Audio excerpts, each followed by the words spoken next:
find out about the directors. You can talk for another 5 minutes, and then I will jump in on that. Should I do a much shorter version of that? No, it's fine.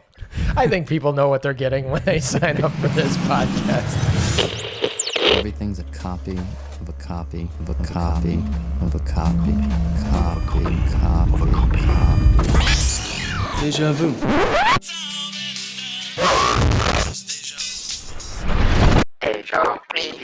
Hello, everyone, and welcome to the Deja Reviewed podcast, where we often talk about how we look at the original versions of TV shows and movies, but we have never once talked about a movie until this episode.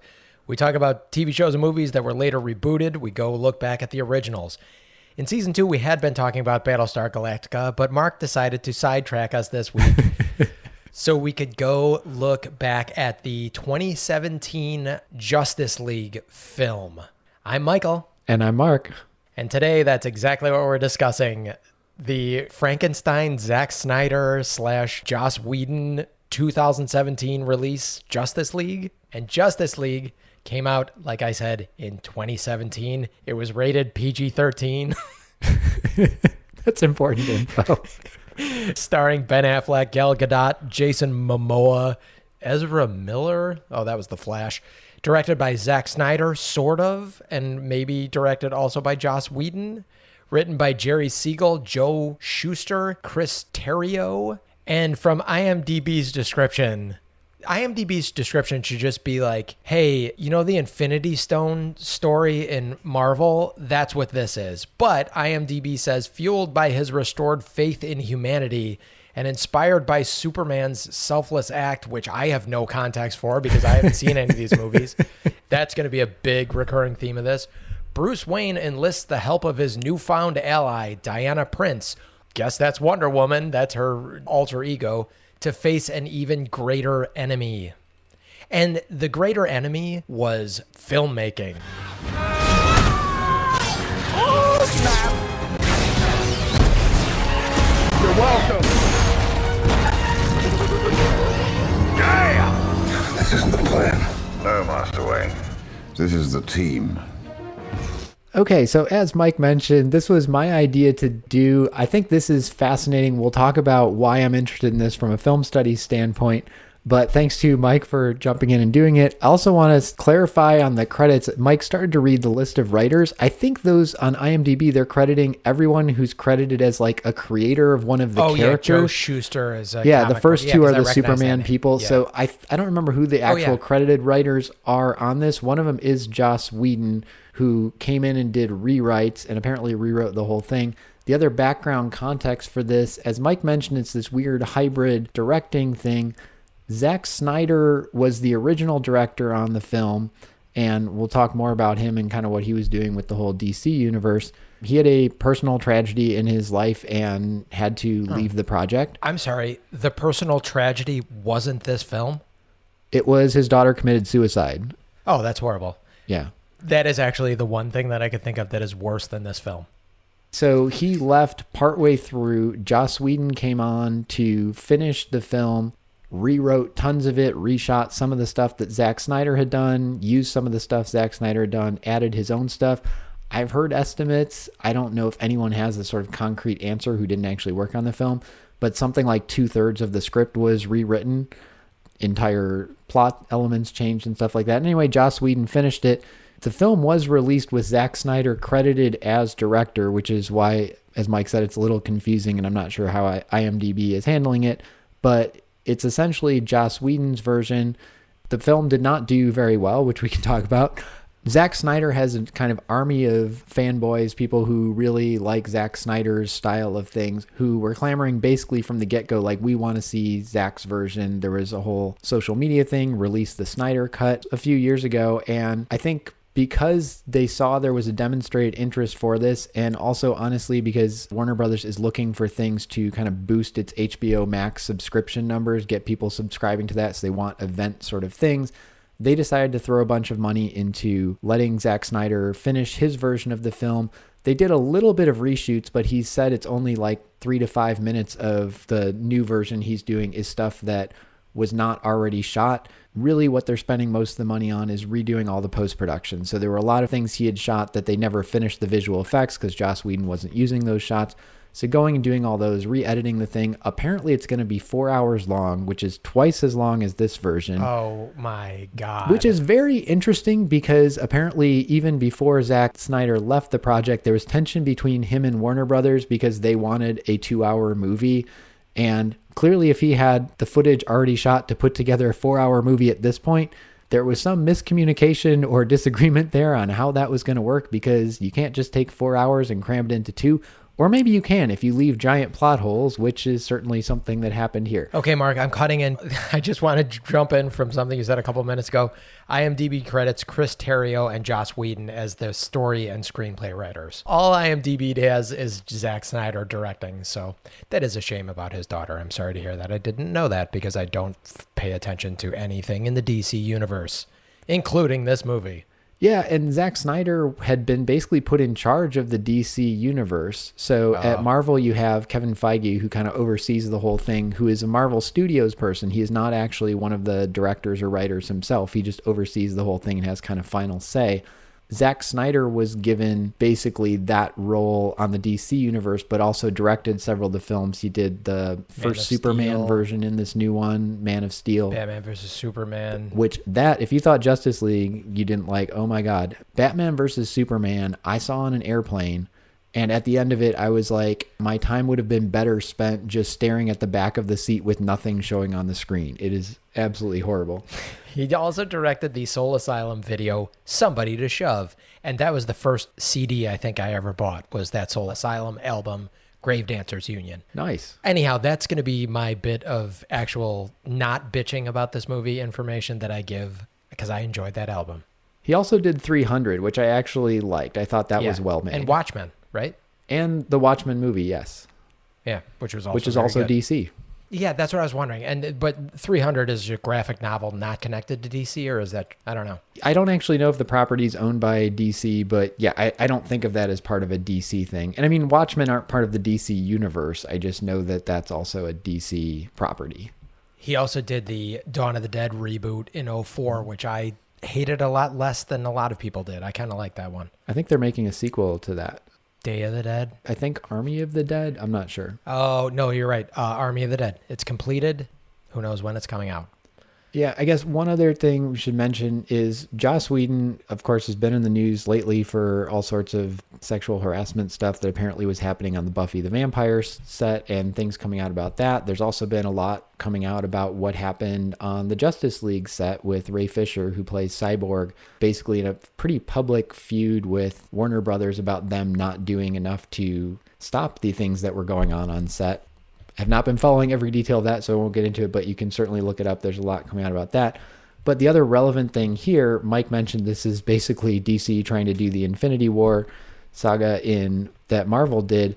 Joss Whedon also directed the first 2 Avengers movies, so he was coming out of that Marvel universe, and I think that's why they sort of thought he would be good to take on the rest of this. Can I suggest, if they were going to go back in time and stop something from happening on the Justice League set, I would suggest taking all the film out of the cameras and just sending everyone home.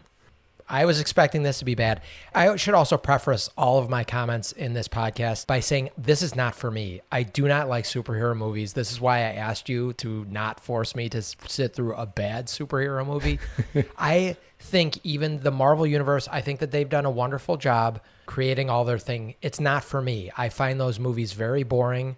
I find most of those characters very one note, and I am going to bitch about this the whole time. The tropes in these movies are so boring and played out and bad, but somebody decided certain things in these movies have to appear because they look cool. They're wrong. They need someone to come in. I have not seen a superhero movie that I feel like reinvented superhero movie stuff, including The Dark Knight, legitimately since the Tobey Maguire Spider-Man reboot. Like, that was the first time I'm like, oh, this feels different from a superhero movie. And since then, I have not seen one. Granted, I try to avoid most of them. I have not seen one that's made me interested in this genre remotely. And this walked me back This made me want to erase every superhero movie from my memory that I've ever seen. But how do you really feel? I hated this. I hated this. And frankly, it's going to take me months to forgive you for making me watch this. Fair enough. I've been in your shit list before. I can be back on there for a while again. And so I will say again, thanks to Mike for talking about this. I'm fascinated because to give the sort of why I really wanted to do this, and I was talking about this with some of my students in class yesterday.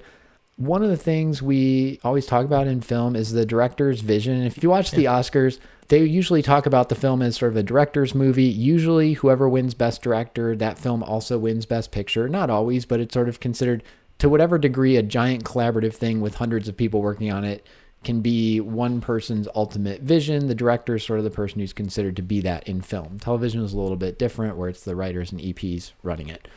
One thing that's really hard to tell, though, is what would a different director have done with the same material? Because you have a script, you have these actors, you have whatever production designers, cinematographers and stuff are working on it, and you only get to see one take on it. This isn't like we run a controlled experiment like, okay, we're going to give 5 directors all the same resources and materials and see what they come out with.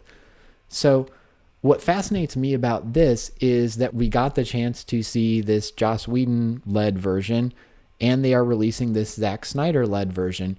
And to me, I also did not like this movie. I do not hate it as much as Mike did, but it's fascinating to me because it's the only thing I can think of in all of film history where we really get to see 2 different directors starting from the same script with the same actors, with essentially the same resources, with even some of the same production design and crew because they were working with the same people when they did it, but get to see them each do their vision the way they wanted it to come out and really see what was their approach and how did their 2 approaches differ. And I think there's value in that regardless of the quality of the movie. I would have liked for it to have been a better movie. I am honestly super not excited about a 4-hour Zack Snyder movie because he is not my cup of tea.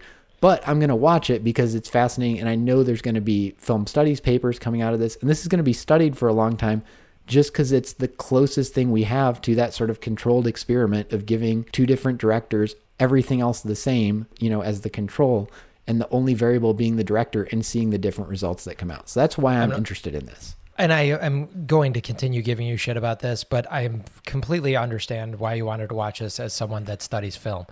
I'm going to hold your feet to the fire a little bit on that comment because this is the 3rd time that we've seen a director deal with this exact same source material if we've seen the Avengers Endgame shit, because this is the exact same thing. I have not even watched that. This is literally the exact same thing, right? They just called it a mother stone instead of a gem or whatever the hell Josh Brolin was trying to put in his glove. What the hell is happening? And I will also say to your comment before, something actually a little bit more productive. That is one thing that was super interesting about last season of Deja Reviewed, as we were going through the Twilight Zone. I mean, the episodes were all different. The source material was all different. But the Twilight Zone world was very similar. And we were able to see how different directors, episode to episode, and there were some favorites that I think the most, we had like 17 episodes or something. There were favorites clearly that Serling used as directors, but we got to see a very broad spectrum of directors that handled these different episodes. But you're right. I mean, the source material, even though the Twilight Zone world was the same, episode to episode, Twilight Zone, one felt like one was a Christmas episode, one was like a comedy almost. Like we saw a lot of variety in that. So it was kind of cool though to see how different directors handled the Twilight Zone world. Yeah, and there were people that I remember liking. You remember we'd get sort of halfway through an episode at some point and like, and we knew who it was. This is probably the same director as this other episode because you picked up on their style. And yeah, and I don't want to say this is like, there's no other way to do this. I mean, another thing, you can certainly look at movies that have been remade and look at the versions and compare them, or look at films that often horror films that are made in another country and do well are remade in the United States in English because God forbid we have to read some subtitles, but those are often very close in time. So it's not something like, okay, they made, the first version of Godzilla in the 1950s and then they remake it in 2014. Well, so much about what they could do and the technology and the effects capabilities is different. So there are a lot of ways you can look at this. And I actually do an exercise in class when we're talking about directing where I find similar scenes with similar material in different movies and like show them like, okay, the context is it's a suburban family sitting down for dinner and just having a conversation, and let's look at how that's treated here versus how that's treated here, and what do you think they were going for, and why did the directors make these different choices. So there are other examples, but in terms of something where literally they're starting with the same script and they have the same cast and everything, this is going to be unique for that. So should we transition right into discussing this cast, or did you have more to say about that? No, that's sort of the context of why we want to do this. And Mike, I'm perfectly fine with you bitching about things that you didn't like in the movie the whole way through. I'm going to be doing some of that as well. One thing that I think I found interesting is part of the many reasons this movie I think doesn't work is you actually do see there's parts that feel like a Zack Snyder movie and parts that feel like Joss Whedon, and they're very different and don't match. And you can literally tell that this is sort of Frankenstein together pieces that are done with completely different approaches. You'll have to tell me those things because I'm not familiar. I mean, I loved Firefly because that's Whedon too, right? I never watched Buffy, and I didn't watch, he was Veronica Mars, I think, too. I'm not sure about that. Maybe. I heard those are both great, and I've watched some of the Marvel stuff that he's done. I just am not familiar enough with either one of these directors. I loved 300, and I loved Watchmen from Snyder, but to me, those movies had the grittiness of what I think DC is going for, which frankly is one of my biggest complaints about this movie. Not biggest, far from biggest, but one of my complaints about this movie is right off the bat, like they're doing a heist and one of the criminals puts a bullet in the back of a security guard's head and they're about to gun down a bunch of school children. And like one of the things that Marvel, this is a comic book, and I didn't read enough comics to really know the difference between DC and Marvel. I know I read a lot more Marvel. I didn't read a ton of comics growing up, period. But I know I read more Marvel than I read DC.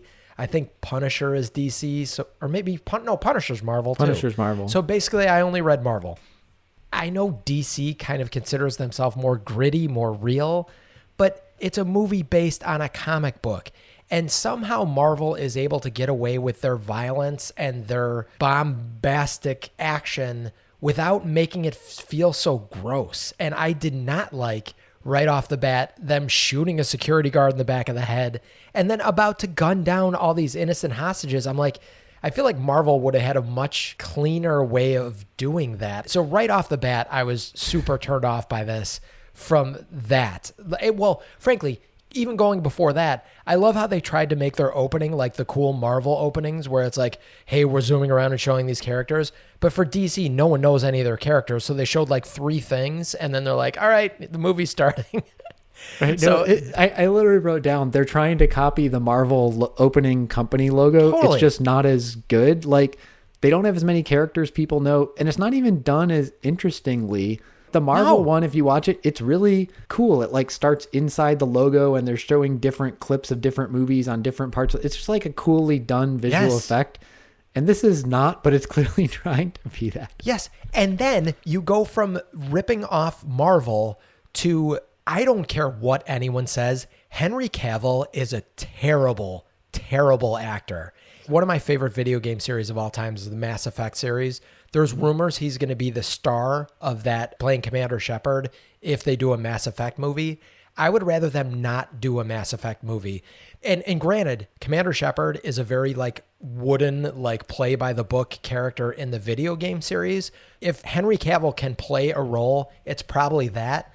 But how many roles are out there where you have to play this emotionless, boring fucking character? Like, you're handsome. We get it. Go be a model. You're not an actor. He is terrible. He is absolutely terrible. And from the second he opened his mouth and is talking to those kids about their podcast or whatever the hell, I was like, I literally cannot watch this guy for 2 hours. Thank God he wasn't in the movie for most of it. I think it's funny that you went right to his acting. The thing most people notice in that first shot is the terrible CG upper lip, which was like a whole meme in itself because he was in the middle he had a mustache? He was in the middle of shooting Mission Impossible, and like in his contract, he was not allowed to like shave off his mustache because of all the disasters on the Justice League shoot and how much Joss Whedon changed and was reshooting. They ran out of time basically. And so he was already shooting Mission Impossible, and they had to bring him back to shoot more stuff and just digitally remove the mustache. And it is not well done. It's part of the reason he looks so weird. I don't want to go back and look at that, but Don't go back and look, but it's like, again, it's like, that's the way you open your movie. I agree it's not great acting, but it's also like this really terrible visual effect and also kind of makes no sense. I will defend Henry Cavill a little bit. I haven't seen him in a ton of things other than as Superman, but I saw him in Enola Holmes. He was a secondary character, and I thought he was good in that. And he was also in one of the Mission Impossible movies, and I liked him in there as well. I thought he was don't remember terrible. anything specific about it. Oh God, I thought he was terrible in that. Like he was distractingly bad in that. I thought, but maybe I don't know. Did Maybe not I'm just distract thinking. me, but I also don't remember much about what he did, but I don't remember him being distractingly bad. Anyway, I also think Superman, I just don't find as an interesting character. No. And that Oh, has yeah, nothing I to do may with have a the lot to actors or say the about writing. that. He's just not interesting. I totally agree. And that's a big problem for Superman because like there's a moment late in the movie where he's holding Batman by his jaw, which is really tough to watch. And he's like, Batman's like, oh, we needed you. And Superman's like, well, why do we need you? And I'm like, you don't. Because if Superman's there, he has everyone else's powers. He's faster than the Flash. He's stronger than all of them. He shoots beams out of his eyes. There is nothing. And I have a big beef with Marvel. This is why I find superhero movies super boring. Because they all have this baseline level of superpower. They're all the strongest people. They all can take a bullet. Like they all are faster than anything. They all fucking Aquaman flies sort of in this movie. Like I'm very unclear on what Aquaman's powers are. there's that old running stand-up comedy bit that Aquaman is the worst character because what the hell does he do? And they even joke about it in this movie, which 99% of the jokes in this movie were horrible and did not land. And I'll point out one of the ones that was actually funny, but most of these jokes were bad. I think the biggest problem and the overall biggest problem of this movie, Gal Gadot notwithstanding, none of these actors are charming enough to make me care about these characters. Not a single one of them. The Flash was clearly trying to be Tom Holland as Spider-Man. Not a single one of these actors have the charm to make me give a shit about these characters that I don't really care about in the first place. And Gal Gadot, I think, is lovely and all, but even she, I mean, Wonder Woman is basically this cyborg, not actual cyborg, but because there is an actual cyborg in this, but this like very And his name wooden, is Cyborg, just to be yes, clear. yes, but this very wooden robot superhero that like has no emotions. And I did not see those Wonder Woman movies, either one of those either, because I'm just not interested in these movies in general and DC in general and any of this stuff. But like, there are some good actors actually in this too. I don't think Ben Affleck is a bad actor. He was, I thought, bad in this. And that is not a good choice for Bruce Wayne. That is just not, he doesn't have the look of a Bruce Wayne to me. I don't know if it's because I know enough about Ben Affleck as an actor in his previous roles, but I thought he looked ridiculous as a Bruce Wayne. Whereas Keaton, Bale, those guys, even Clooney, like those guys looked the part of a billionaire playboy that Affleck did not fit to me. It's funny because I think one of the best actors in this movie is, I don't know if you recognized him, but the first guy that Batman is interrogating or something for information when that insect thing flies up. Did you recognize that guy, that burglar? I did not. That was Holt McCallany. He's the dude from Mindhunter, which is a great Netflix show about profiling serial killers. Have you watched this at all? I haven't, no. Oh, okay. Do not spend 2 hours on this. Go spend the 20 hours or whatever it will take you to catch up on Mindhunter, because it's this really cool 70s, I guess, detective show where Holt McCallany is playing the... Is it documentary or it's fiction? No, it's fictional. Okay. But it's fictional, but it's based on... I mean, what they're setting up toward is, I think, a showdown with the BTK killer, but they're handling like the... I forget his name, but the Atlanta child murderer. They are going through actual... Manson appeared on there. They are using actual things. It reminds me of a really good author, Caleb Carr, has a way of writing fiction that's historical fiction that is very adjacent to actual fiction, so you think you're actually learning something. Mindhunter is very good like that. Both the leads are very good. He's the, sort of secondary lead. The other guy is probably the star of the show, and I forget his name. I guess I can look it up. So Holt McCallany plays Bill Tench. He's the hatchet-faced kind of big dude. That's the old school guy. And then Jonathan Groff plays Holden Ford, and he's kind of the main guy. He's more of the... If you ever watched Life on Mars, which is a brilliant BBC show, I know I've talked about it last season, I think, on Deja Reviewed. It's really, really good. They remade it via NBC, and I didn't think it was that bad on NBC, but it got canceled before they really resolved anything. But the BBC version is amazing, and it's probably set around the same time. These guys have a sort of rapport like those guys on Life on Mars do, too. Life on Mars, also very good. And when I say that they're set at the same time, I know what's going on with Life on Mars. But yes, when he goes, well, I won't say anything more about Life on Mars. Just go watch it. That's the same Jonathan Groff from like Frozen and Hamilton? I will tell you in 1 second. Okay. He is definitely from Frozen and definitely from Hamilton. Interesting. Yeah. I like him a lot. We did not see Hamilton because we were not in New York with billions of dollars to go get tickets or whatever. But when it came out on Disney Plus, we watched it. It was fantastic. As I don't even need to tell you that. Everybody knows that. His portrayal of King George, like I'd heard the song and I kind of didn't get what was going on until I actually saw it on screen. And he is so funny in that role and the way he plays him there. He's one of the terrific. highlights of that show to me. He's terrific in Mindhunter. I think there's only 2 seasons out right now of Mindhunter on Netflix. I think it's like 20 episodes or so, 19, 20 episodes, something like that. It's terrific. It's well worth watching, and it really doesn't... There's no need for building up. Like a lot of those very like gritty kind of detective... I mean, it's dark. They're chasing serial killers, so it's very dark. But it doesn't need a whole lot of time building those characters. I know we've talked about this before. In Battlestar, building up those characters, those guys do a great job, and it's very, very worth watching. Mindhunter on Netflix. Mike, can I ask you a question about the acting? Because I know you are an actor, and that's Please. always something you go to. When we're looking at whatever shows, you're always interested in the acting, and the same way I'm always like interested in the cinematography and such. Yeah, I'm curious when you were talking about the performances in this. One of the things that struck me, and I did not dislike the performances across the board as much as you did. I agreed there was a lot of wooden stuff.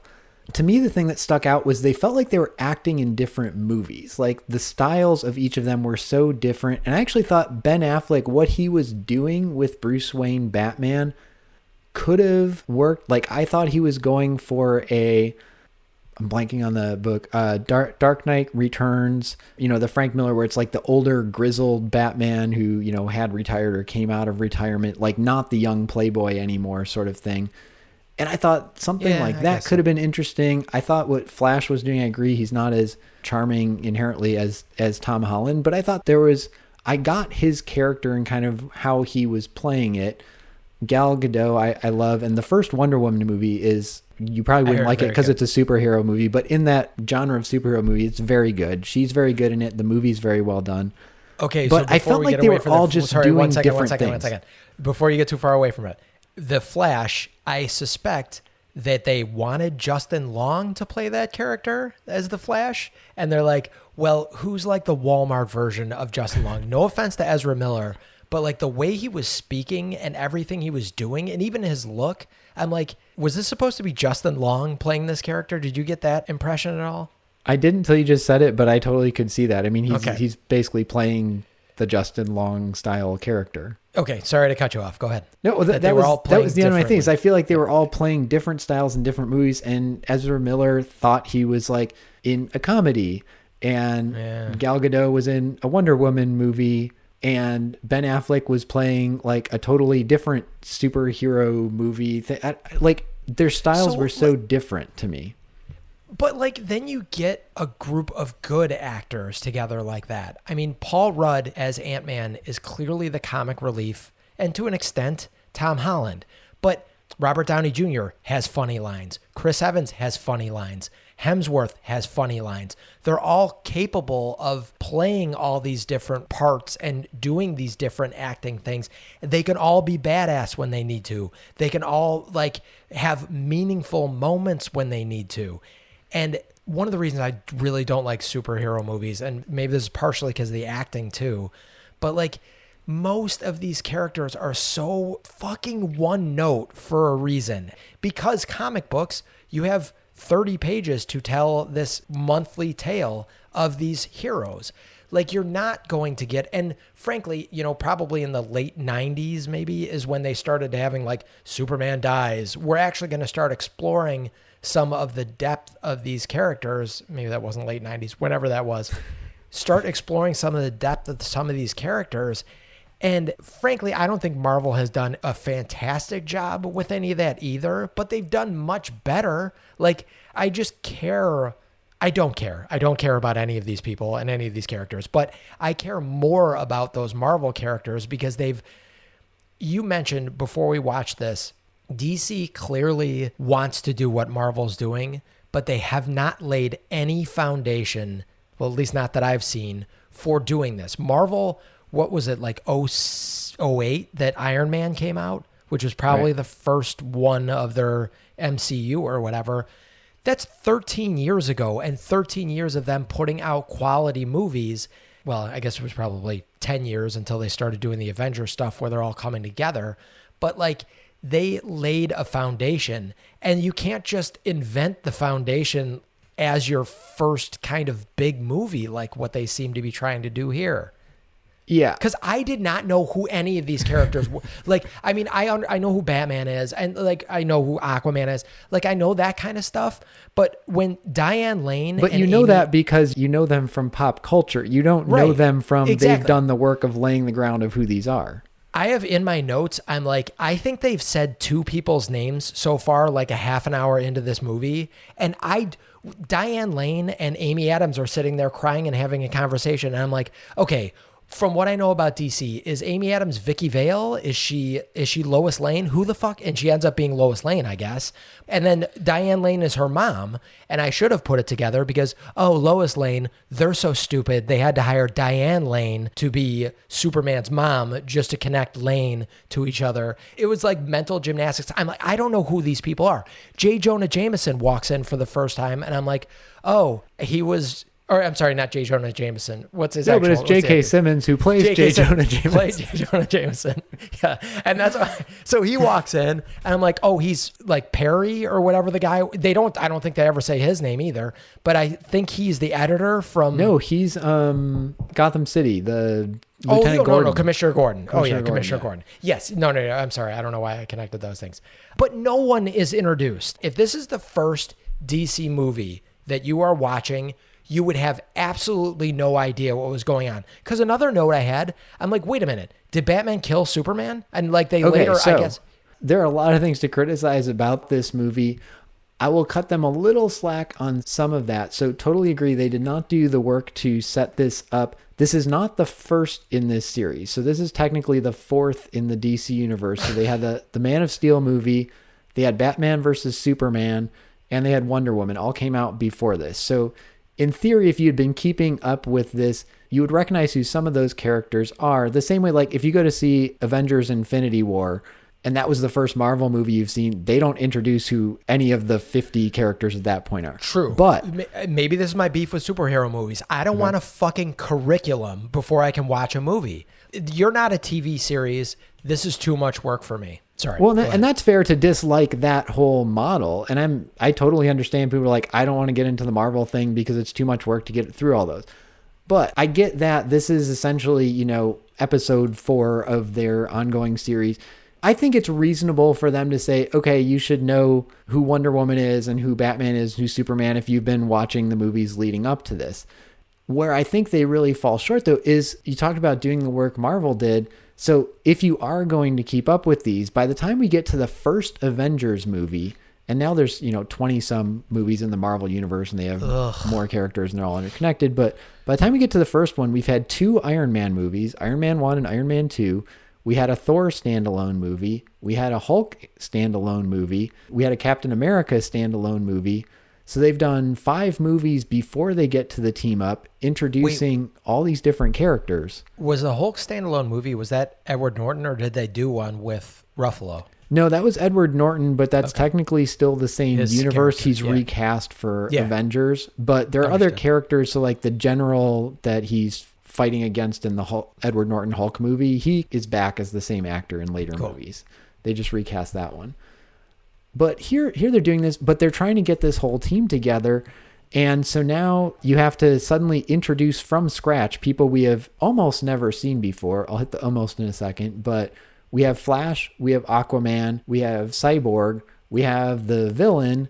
None of this has been set up or established, and they're trying to cram through all of it because we got to introduce all these characters and get them to team up and get them to fight the bad guy in apparently what was dictated to be 2 I hours. legitimately had no idea who Cyborg was as a superhero. I thought he was the villain. Like when they first introduced him, I'm like, oh, okay, he's going to be the villain because he's mean to his dad.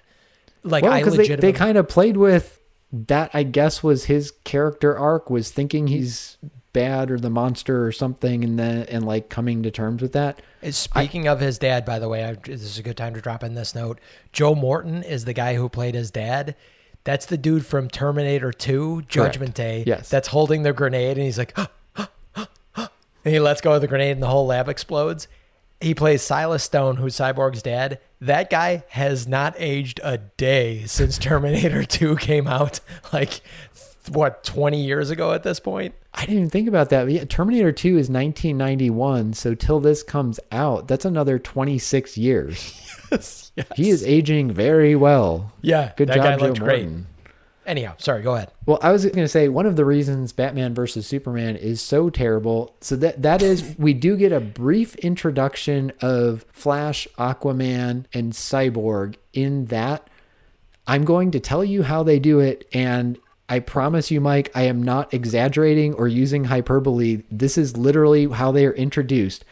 Diana Prince, Wonder Woman, sends Bruce Wayne an email with a bunch of attachments. We sit there in the theater, or in the plane in my case, and watch him open the email and says something like, hey, check these out. And it's literally little like QuickTime video movie attachments of each of them. And we sit there and watch him like open up one. Here's a little clip of Aquaman doing something. Let me go back to the file, open up the next one. Here's a little clip of, and I'm like, you cannot have a movie where we're literally sitting for 10 minutes watching somebody open an email and look through the file attachments. And that's how you introduce your 3 new superheroes. Can I ask? It was so dumb. This is another good segue into this question. So, how did Bruce Wayne know that the Flash had powers? Like, how did that happen? Did I miss that? Or like, because I actually was paying more attention to this than I have been to some of our Battlestar Galactica episodes, which I actually enjoyed much more. But how did he know that the Flash had powers? I'll go you one better.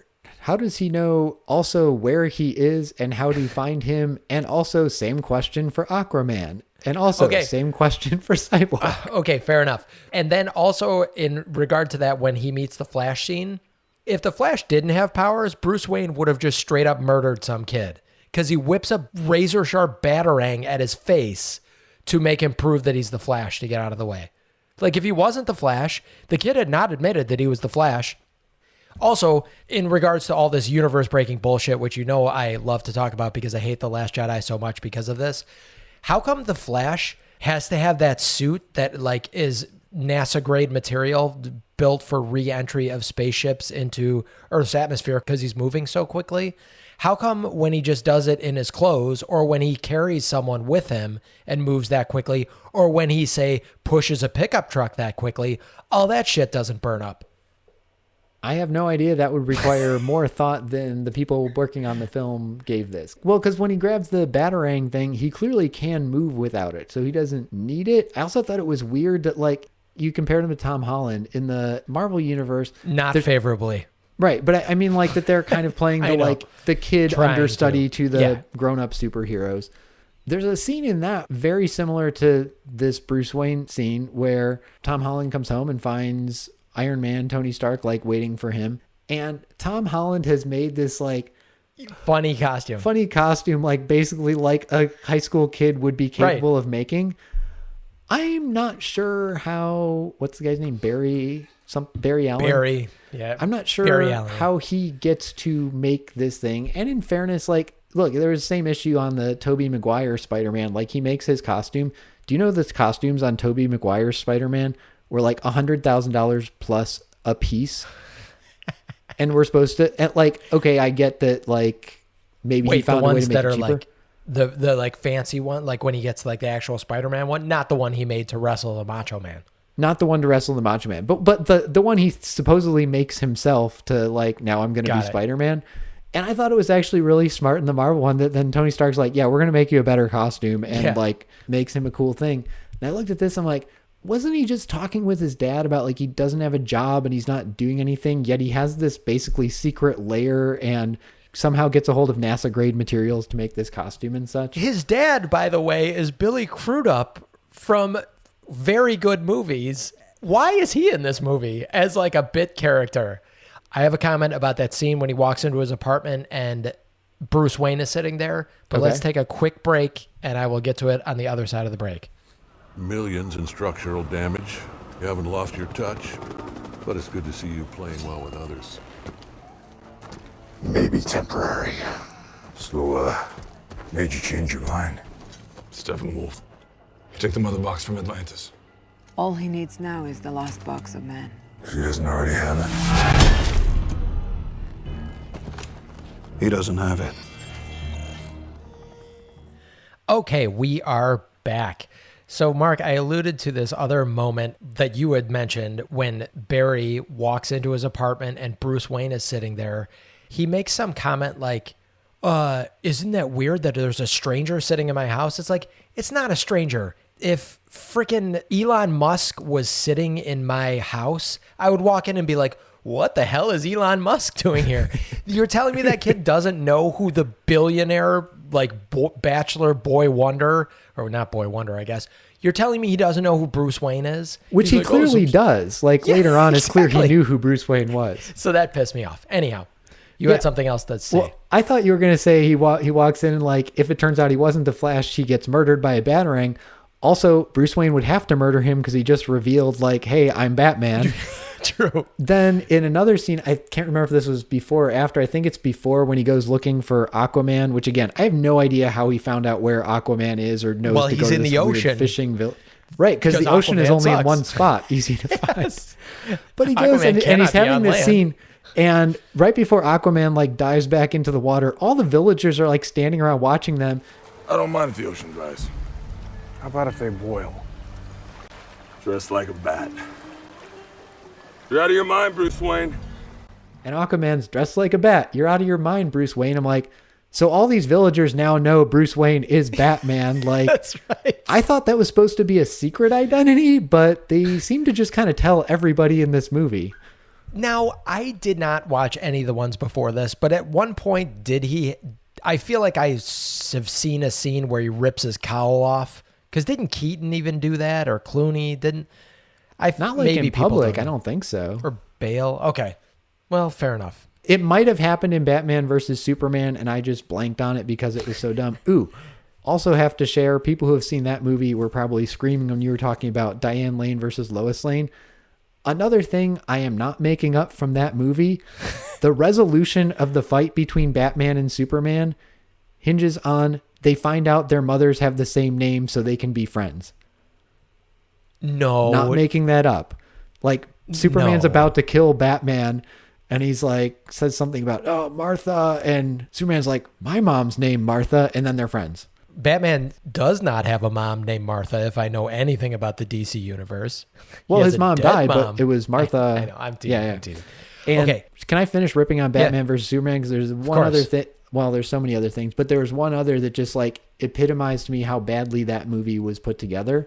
There is a sequence in it where Batman is in this weird alternate reality world, and I think it was supposed to be setting stuff up for Justice League because the parademon flying bug things are in there, and it's like this apocalyptic hellscape, and Superman is maybe working with them. It's unclear, but there's this like extended scene, and then he kind of like wakes up, and then he sees like his computer screen flashing, and I think there's like a brief second of flash in it.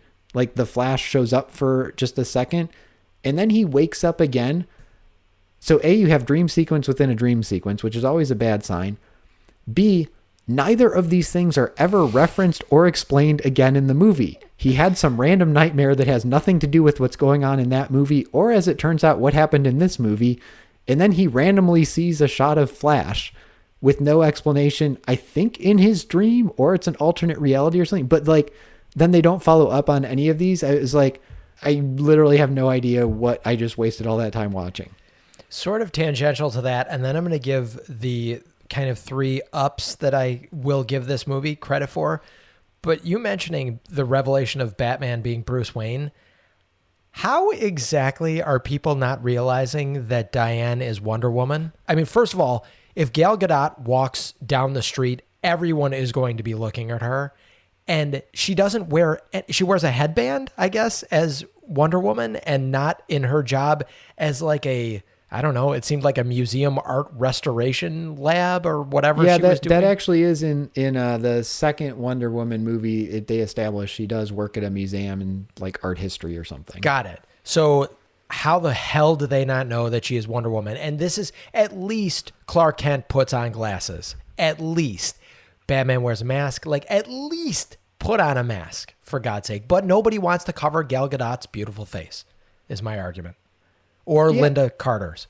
One of the things I think the Marvel Universe has done right is they've mostly... So Tom Holland kind of keeps it a secret that he's Spider-Man. But for the most part, everybody knows who the superheroes are. It's not secret because you can't really keep it secret that long. And totally agree with you on Gal Gadot. And I'm glad they don't cover her face. But yes, people should be able to figure it out. I guess the excuse is, well, let's remember these are the same people who are dumb enough to not notice that Clark Kent with his glasses off and on. And I will say, good or bad actor, like Henry Cavill is noticeable. You would recognize him. You would see him, and then you see him with glasses on. I'm pretty sure I could tell it's the same person. So he dies at the end of Batman versus Superman, and they bury Superman, and Clark Kent somehow disappears. And then at the end of the movie, you recall Clark Kent is back, like working his reporter job, just happened to come back right when Superman came back to life. And nobody seems to notice that either. I will also say I'm not just an idiot. I'm pretty sure it's Gadot and not Godot, even though it should reasonably be Godot. I think I've heard her pronounce it Gadot. And I have no idea how to pronounce it, so I will defer to you. Maybe. Okay, can I give some props to this movie before I just continue trashing it?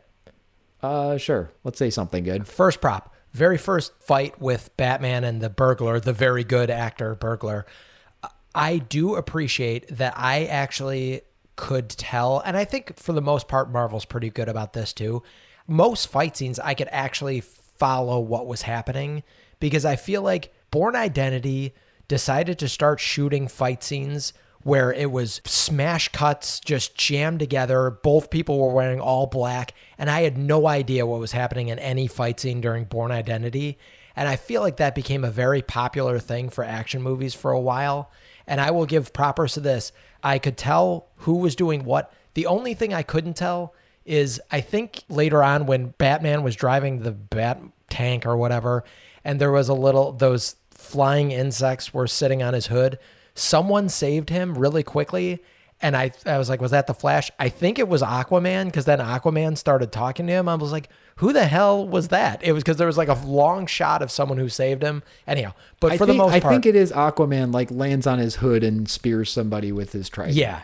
For the most part, it was pretty easy to follow what happened. Yeah, and just to clarify your thing on, it's actually Bourne Supremacy where this got really bad. Bourne Identity is Doug Liman, and he kind of knows how to put together a fight scene. Okay. Bourne Supremacy, when Paul Greengrass took over, they very intentionally went with this like super up close, super fast cuts. We have no idea what the hell is happening style. And then that got copied by a ton of other people. I know you hate Michael Bay. I will give a shout out to Michael Bay in that he is one of the few people I think who has adopted that style in a way where you can still tell what the space is and where things are. Now, in a lot of the Transformers movies, I still can't tell what the hell is going on because all the Transformers look the same, but they're not as confused about just like literally where are we and what the hell is happening as in a lot of other things. And I would agree with you. I thought in this one, they do a pretty good job of keeping track of that. The only place I got lost was, I don't even know where it is, the thing where they're like they're under the lake or something, their first battle with the bad guy.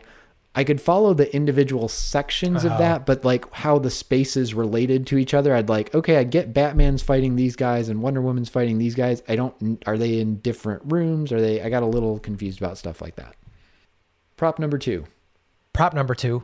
I will say I saw Danny Elfman come up in the credits, and I think he had done the Burton Batman scores, the Tim Burton Batman scores. And I really liked how Danny Elfman wove in parts of the Superman theme that was very recognizable, the John Williams Superman theme, and parts of the Batman theme at certain points throughout the scoring of this. I thought Danny Elfman did a pretty terrific job. And since you hadn't seen it, they also weave in the Wonder Woman theme as well for some of the stuff. Of course. So. Yeah, I'm sure. So I thought that was definitely worth pointing out. And then that original Batman theme, actually the whole score for that movie, I had that on cassette. Just the Danny Elfman score is so good, so good. And being from the Chicagoland area, took plenty of trips up to Six Flags Great America, the Batman ride up there. And so that brings me a lot of good memories of waiting in line for that Batman ride for an hour and a half and just listening to that score over and over again. And if you can listen to it for that long. Was the Batman ride at Six Flags the one where it's the suspended, like the track is above you? Yeah, exactly. Your feet are hanging off the edge. It's a great ride. That is the only roller coaster I've ever been on to. There's a part where it spins you so fast that the G-force makes me just black out just a little bit. Like my vision just goes black just very briefly. I've never had that happen before. That sounds super fun. Yeah, no, it actually kind of is. My favorite roller coaster of all time is the Raptor at Cedar Point, which is also, actually very similar. It's the suspended track one. And I feel like the experience of it was pretty similar to the Batman one. There's a Superman ride now also at Great America that sucks compared to the Batman ride, which is not unlike this Superman sucking comparing to Batman in this movie. Anyhow. Why do they keep making there have been so many Superman movies and they're even back in the Christopher Reeve ones, they're always like having to go out of their way. And I got to say, the first Christopher Reeve Superman, I know people love it, have fond memories. I like Christopher Reeve. He's a great Superman, such as anyone can be a good Superman. I remember seeing it when I was a kid, I was probably like 10 or something.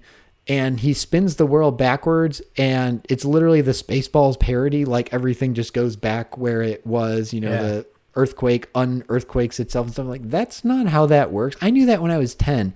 I don't know how that made it into a major movie and how people like that movie. That movie honestly bothers me. Well, not as much as Batman versus Superman, but I like that movie less than this because it is so dumb. If you stopped the rotation of Earth and spun it the other way, you would destroy the Earth. No, Mike, time goes backwards. That's apparently what happens. But I'm sorry, even back in those movies, they're always trying to like find some way to make it like a challenge for Superman, right? And have some excuse for why he can't just immediately solve everything because he is basically invincible. And I don't get why we've had so many Superman movies. He's the least interesting superhero. And make a movie of any of these other characters instead. One of the comedians I respect more than anyone else on the planet is Jerry Seinfeld, and I do not know why he's obsessed with Superman. It's such a boring character. Such a boring character. Okay, I'm going to give more propers, and I'm going to try to avoid asking any more plot questions on this because I know there's plenty of other stuff we want to talk about, so I will try to avoid that. There are two actually funny jokes that I thought landed in this movie. Very early in the film, you just see that classic like newspaper flopped onto the street, and there was a headline that says, "Did they return to their planet?" And they show Superman, and I think they showed David Bowie.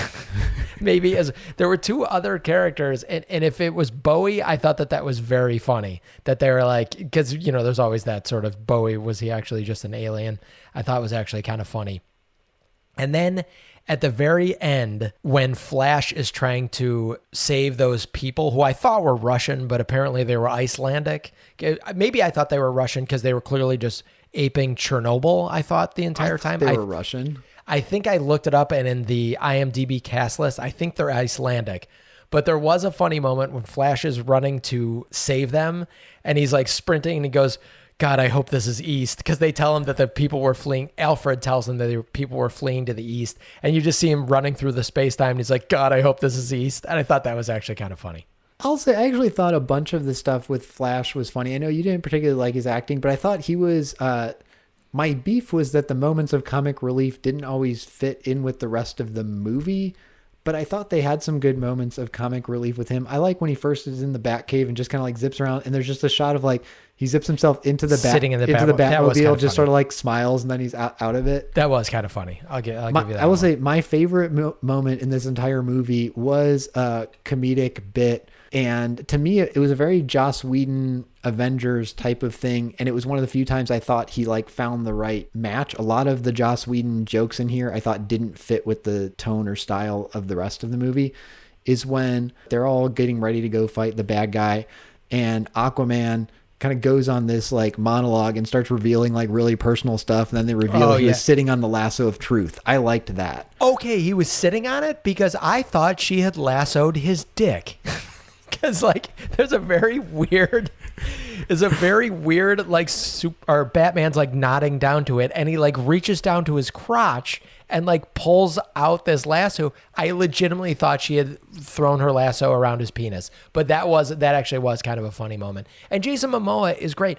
They do have some good actors in this. I don't know how great Jason Momoa is. He also kind of always plays the same. I don't know role if he's great, but I will say he's charismatic. Like you kind of like enjoy watching him on screen. Yes, agreed. He had another good line I wrote in that first scene where he meets Batman right before he tells all the villagers that he's Bruce Wayne, and nobody apparently notices. He has this thing. He says, "I don't want to work as part of a team." He says, strongest man is strongest when he works alone. And Batman's like, that's not a saying. That's the opposite of the saying. Yeah, that was a little bit funny too. So there were good little bits of comedy through here. I would also like to point out there was a very noticeable Chicago landmark, the Diamond skyscraper, that I was like, oh, was this shot in Chicago? And yes, parts of this were shot in Chicago.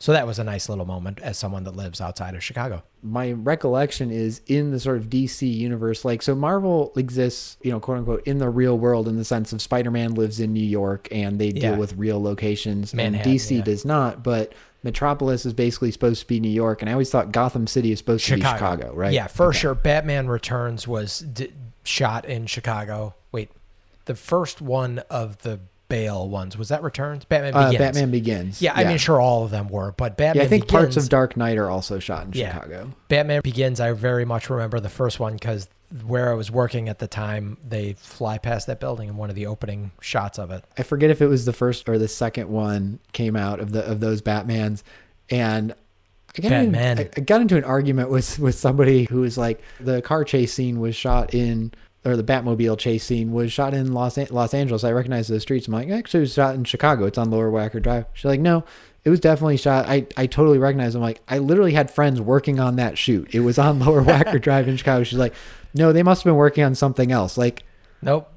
It's clearly Lower Wacker Drive. Yes, yeah. It's Lower Wacker is very distinct. Yeah. One thing that I thought was at first I thought Jeremy Irons was Lucius Fox because he was doing all the gadgets things, but apparently they just combined Alfred into Lucius Fox, and because Lucius Fox was Morgan Freeman and like was always the one that giving him the gizmos, and now Alfred just does all that. I don't think I like that. I think I liked Alfred being the doddering old butler and Lucius Fox being like the head of Wayne Tech or whatever. On the other hand, there were already a lot of characters I didn't understand who they were, had a lot of backstory. They did not need to bring in another one. I think maybe if they could have combined like Lucius Fox, Alfred, Commissioner Gordon, Lois Lane, and Superman's mom are all one person, that would have made it easier to keep track of. It might have been easier, true. There's so much more plot stuff we could talk about, but Mike, I want to talk a little bit about the style elements of this, because that's one of the things I'm curious to see what Zack Snyder does. And one right off the bat is, I know that Zack Snyder shot the movie to be in the IMAX aspect ratio, which is closer to, 4:3, like your old school TV. And this was in 1.85, and there are parts where that worked fine. And there were also parts where I'm like, this looks oddly framed, like they had to cut off part of the footage. And I don't know why, if you had a movie already shot in one aspect ratio, you would change it to something else. The other thing I noticed that was very different from the Zack Snyder DC movies, so Man of Steel and Batman vs. Superman, is this was a really bright movie. There were colors, it was saturated, even the nighttime stuff, everything is lit, it's bright, there's no contrast. Compared to 300 and Watchmen for sure. Yeah, and that seemed like an odd choice. That first battle with the robber you mentioned, that's where we introduced Batman at the beginning, I made a note. I'm like, I think this is supposed to be nighttime based on the lighting style, but I can see everything. There's some shadows, but there's no darkness to it. And that felt like a weird choice for DC, given how you said it's supposed to be grittier. It felt more like they were going Avengers style. Yeah, I completely agree. And that's probably part of the reason that I feel like I assign that tone to these movies is because of those movies that I've had experience with him. But that also is something about, like, Batman, I think, is sort of an inherently dark character. True. And I think actually Ben Affleck played him that way again. I don't think his acting and where he was going meshed with the other people, but I actually felt like there was a sort of seriousness and gravitas and darkness to him as a character that I thought didn't necessarily mesh with how the other people were being played. You know what? I will actually give one more funny moment into this, and because one of the most gratifying things as someone watching comedy is when they make you feel clever and they give you the punchline you were expecting. There's one, I think it's Barry asks him, he's like, well, what's your superpower? And I'm like, he doesn't have any. He's just rich. And Batman actually is just like, I'm rich. and I was like, yeah, that actually is kind of good. Which I was a little bit torn. I'm always a little bit torn about Batman. I like him because I think he's an interesting character. And he's probably the best superhero character because, like, one of the things that I mentioned, I didn't even know Wonder Woman can fly. She can fly. She's got a lasso. Aquaman can apparently fly. They all are like, can take a punch. Like, they all have like super strength. But Batman, I feel like by creating that character, you can always explain. You can just tech your way out of everything. It's like, oh, we need Batman to fly for this one. We built him a rocket suit. Or like, I didn't see Batman versus Superman, but I think you told me or someone told me that the way he combats his super strength is by building a super strong suit to fight it. So that is kind of... I think he builds a suit out of kryptonite. Maybe whatever it like is. I literally don't remember exactly, but I think that's part of it is he has like a kryptonite infused suit. So like Superman gets weakened He's when weaker. he hits him. Yeah. So like that is one cool thing about Batman. You can kind of give him all the superpowers just because he can spend a bunch of money on it. Although I felt my heart broke for Batman because I don't know why Cyborg decided to take control away from Alfred and just break his little tank thing when they're trying to climb out of the dam. I was like, why did he take over? Like, Alfred was doing fine. Also in that scene, I had a real issue. So they try and shoot a rocket at Steppenwolf. What kind of character name is that? At Steppenwolf. He was really into the band. Yeah. Steppenwolf catches the rocket and shoots it into the wall. And they're like, wait, what are we under? And they're like, the Hudson River. I'm like, then why are you shooting rockets at him in the first place? Because if you miss, you're going to kill yourselves. That really bugged the shit out of me. And if you hit him, it's still going to blow up the tunnel anyway. This was so dumb. This was so dumb. Okay, so adding to the Cyborg taking over that thing, I'm super confused about what Cyborg's powers are, although I guess Hacking? in sort of defense of the movie seems to not know either. He's like, I wake up each day and I can do new things. I don't know. They keep giving more powers. Steppenwolf could breathe underwater at one point. And I actually wrote that down, and then I'm like, actually, this doesn't seem any weirder than why is there any expectation Steppenwolf would be able to breathe our atmosphere? Why is there like Good point. I guess we'll just buy it. There is a cool effect when they're underwater. I like I don't know who the character is. This is another person who was not introduced that apparently there's some backstory that we were supposed to know. But whoever the girl is with... Amber Heard, the worst but whoever that human character being on the was. planet. Yes. I just want to point out on record what a terrible person Amber Heard is. Okay. Although, go read some of the stuff about Joss Whedon. So... Oh, no. I'm talking about what she did to Johnny Depp. She makes like an air bubble in the water where they can like get together and talk. I thought that was a kind of cool effect. And someone sticks their hand out. The Aquaman, I think, sticks his hand out into the water, and it's like that actually looked good. Yeah, I would say for the most part, the effects in this looked good. I thought it looked good, and I mean it's 4 years old. Other at this point. than the last like Act 3 with the just everything being red and like this apocalyptic thing, that felt to me like a bad video game level.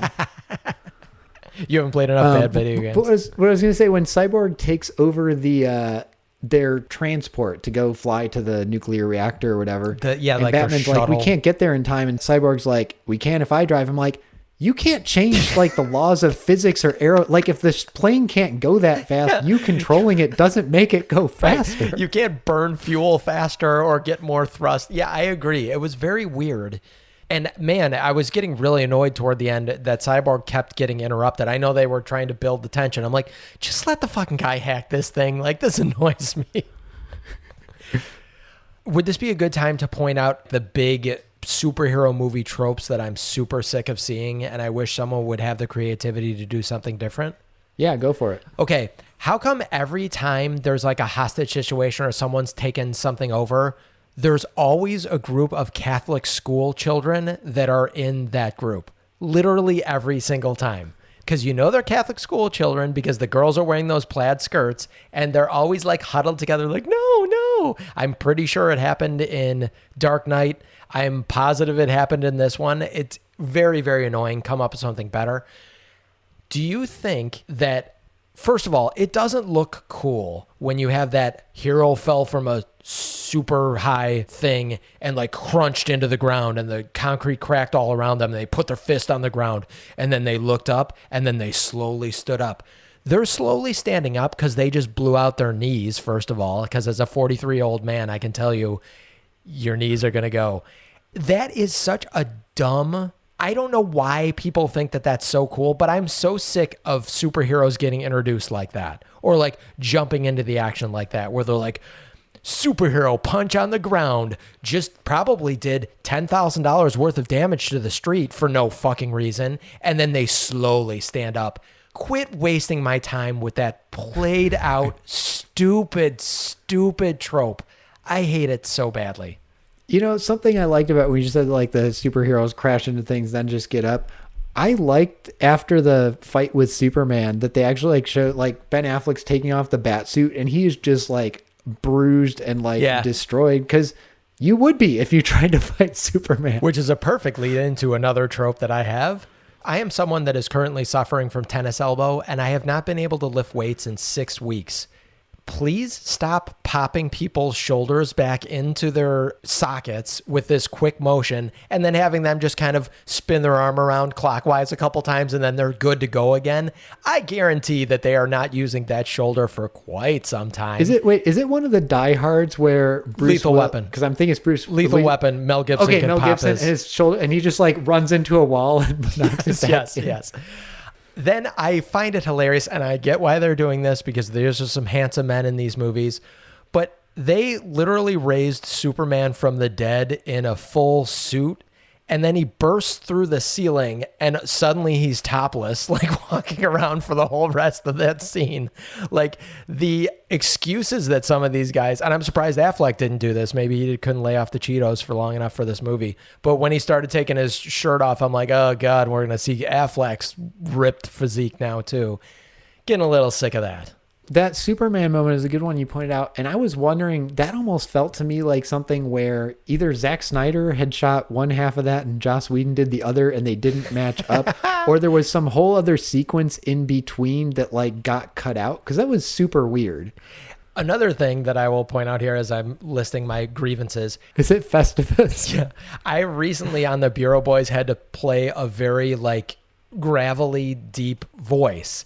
And I had to play it for a few lines, and it was very difficult. So there's a moment when Batman is sitting in his Batmobile by himself, and he makes a comment to himself, and he says it in his Batman voice. I'm like, why would you waste your voice on the Batman voice with no one else around unless you have to? That bothered me. Come on, follow me, you damn insects. They're coming. They're all coming. Maybe when he puts on that suit, like that's just part of his, like he gets into that headspace. Yeah, he's a method actor. I'm trying to make an excuse, doesn't make it. Yes. Batman's a method actor acting as Bruce Wayne, or Bruce Wayne's the, I don't know. That might be all. Well, that my is tropes. the whole like famous superhero thing about like, you know, is it the true character when they put the mask on or when they take it off? And on the first Batman movie, the Tim Burton one, I mean, I guess there was the Adam West one, the first one of the modern era. Apparently that was part of Tim Burton's pitch, is like, I'm not making a Batman movie, I'm making a Bruce Wayne movie. Yes. Like that which is that maybe why understanding the Keaton was my that way. favorite Batman.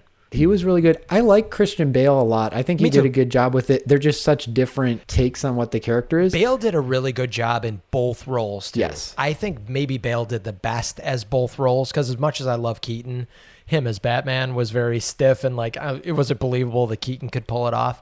I think Bale actually did a decent job at both roles. I think Clooney did a great job as playing Bruce Wayne, but like not really Batman. And Val Kilmer, I don't really remember at all. Clooney may have that whole movie. It's hard to fault George Clooney for this because that whole terrible. movie is stylized in such a weird way, Yes. like it's intentionally campy.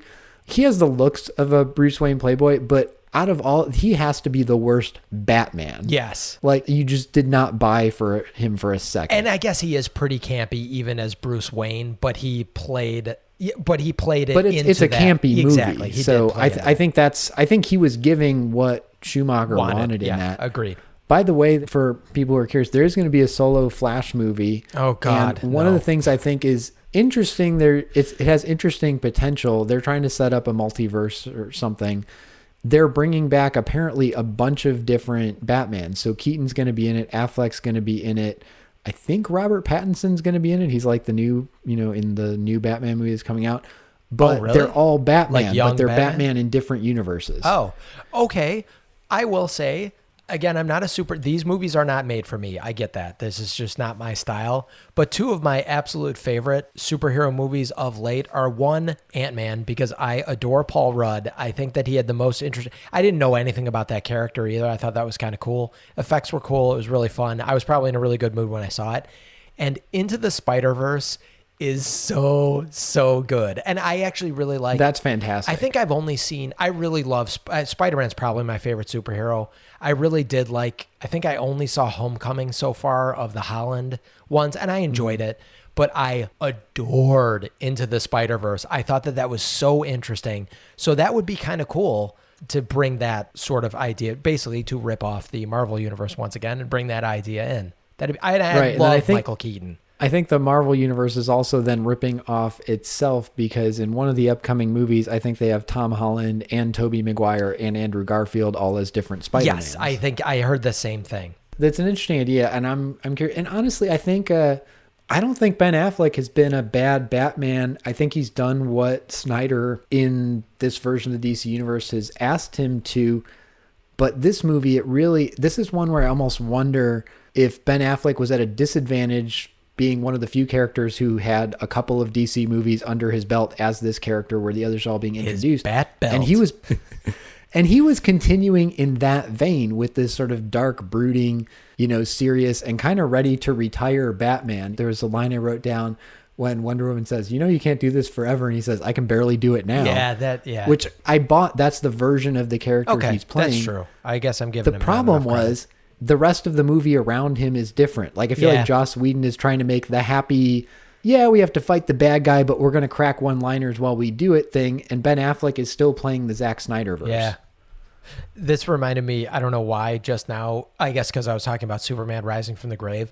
Another trope that I could do without ever seeing in a movie again is when characters are digging for something that they're expecting to find, and then they hit something solid and they like look at it like surprised, and then they look up at the other character that's digging with them. It's like, you knew you were digging for this, right? Like you did understand what you were doing. Also, speaking of digging, Steppenwolf gets the two hard I'm just going to call them mother boxes. He gets the two hard mother boxes right off the bat.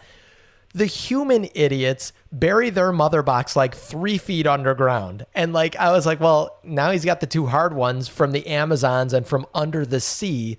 Certainly he's going to get this one super easily. And then when they use the mother box I think that they built a plant or nuclear power plant or something on it. But when they actually get the mother box and use it to raise Superman from the dead, which was also ridiculous that we have like a Back to the Future moment where the Flash, they can't just submerge it in water and then the Flash runs at at it and electrocutes it. Instead, they have to do it at the exact same time that it hits the water, which made absolutely no sense. And then, Which, wait a minute. They're inside a Kryptonian ship using technology none of them understand and trying to bring someone back from the dead. And someone's like, okay, you have to touch it at exactly the moment it is hits. so Like, dumb. how do you know? Nobody's done this before. You've literally just said we have no idea what's going on. and Back to the Future got around it in a brilliant way because, like, otherwise you would have just had. Now, my argument about Back to the Future is you could have just had like a long, like, dog run of that where the thing was constantly connected to the. Right. Or like a streetcar. How those Yeah, exactly. Yeah, exactly. That's exactly what I'm thinking. But Back to the Future at least you had to go 88 miles an hour. This one, there But didn't hang seem on to a be any second. reason. I love Back to the Future, and I love that movie. It's one of the, I think, most fun time travel. It's literally movies. one of my Marty, favorite movies ever. They're all Yeah. great. It always bothers me that they have this thing where he does have to hit it at exactly the right moment, and they've timed it out and measured the distance, and then he can't start the car, and there's this delay, and he's off schedule, but somehow still hits it at exactly the right time. That always bugged me. I think the idea was that he somehow goes faster, but whatever. No, I totally agree. I forget what I was saying. They use the mother box to bring back Superman. So yeah, they use the mother box to bring back Superman, and then with all these superheroes sitting around, no one thought to protect the mother box because then the dude just lands on the mother box. He literally just drops in, grabs the mother box, and zooms back out. I was like, you idiots! Like, that's the whole thing. I'm so glad you mentioned that. I was like, wait, we've established the primary thing you need to do is guard the mother Right. box. You have all these superheroes. Let's leave it unguarded by itself. Like, They totally you forgot literally about had it. one job. They totally forgot about it because everyone was staring at Amy Adams. That's legitimately You know, in what fairness, happened. maybe they thought the same thing we thought. Like, if we just bring back Superman, he magically can solve everything anyway, so we don't have to worry about Right. the mother box once he's back. No, that was so weird that they just like left it unguarded after their whole thing has been about we got to keep him from getting the mother box. Speaking of Lois Lane, can I point out how bad she sucks at writing? Because the movie ends with like this sort of voiceover where she's writing her article.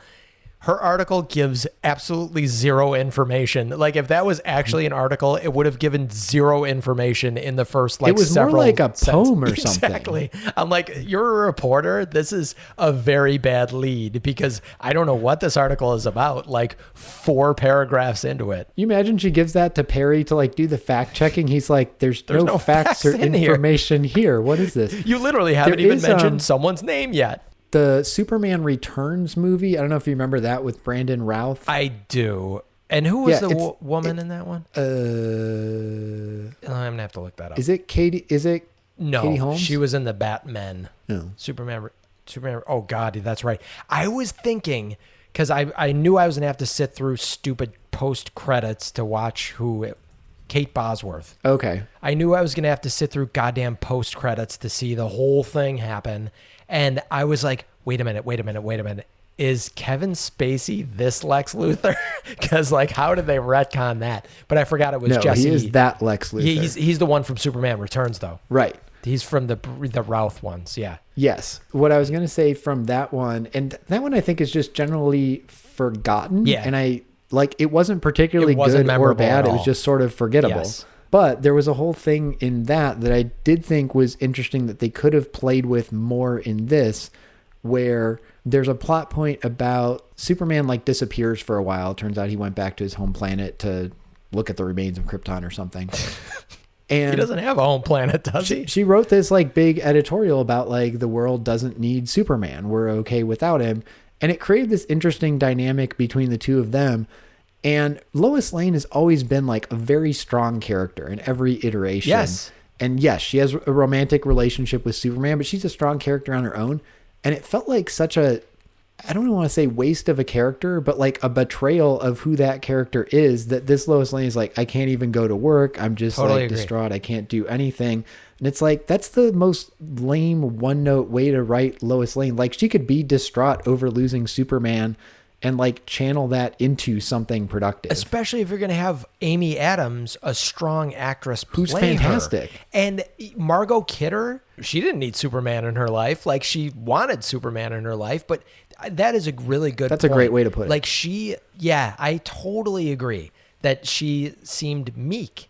And that's not fair. No, and I'm not saying like, look, that she should have come back from the funeral and like, all right, give me a story. Like, yes, No. perfectly reasonable. Take a couple days to grieve, but then she's like, yeah, I'm just going to do, stories on kittens for a while because I'm just still too broke up. I'm like, it's been a while. Yeah.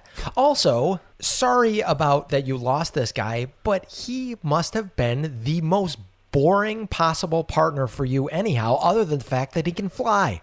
Can you imagine sitting on a couch trying to have a conversation with that sack of wet rags that is Superman / Henry Cavill?